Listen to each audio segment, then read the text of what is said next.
Meet Tim Cridland, someone whose acts you should definitely not try at home. He performs on stage, but also lectures on mind over matter at universities. If you've got a weak stomach, you may want to look away for a few seconds.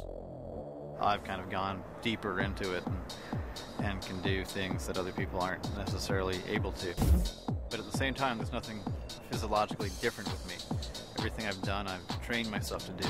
Self-taught, Tim uses his immense knowledge of physics and the human anatomy and experience built over 20 years of performing to position the skewer. You know, I've built my knowledge of my own anatomy and what type of injury I can take. My mind and body gets used to it as part of my daily routine. Dr. Joshua Prager from the California Pain Medicine Centers at UCLA is an expert in pain management and has developed testing to determine people's pain threshold. Just press this button here when you first feel a stimulus. Dr. Prager uses a neurosensory analyzer to test Tim's ability to withstand pain.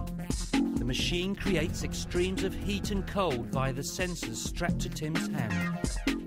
When the stimulus becomes painful is when I want you to press the button rather than when you first feel it. The analyzer shows Tim is capable of withstanding nearly 120 degrees Fahrenheit of heat down to freezing point. He pushes the machine to its limit. I mean, it went to its limit. I mean, we don't want to destroy tissue. That's not the idea here. I was actually expecting a lot more pain, in fact. Because it takes a special ability to be able to ignore your pain, and most people don't have that.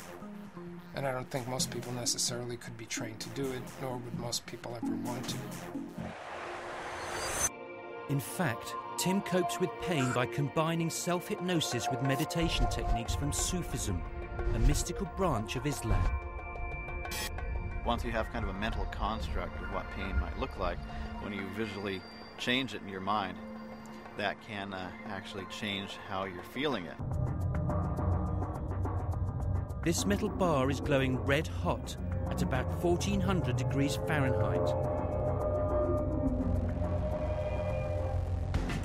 But instead of being flame grilled, Tim's foot is unharmed.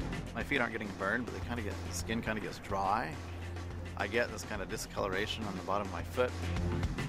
Not only can he lick a red hot metal bar, but his tongue is apparently undamaged.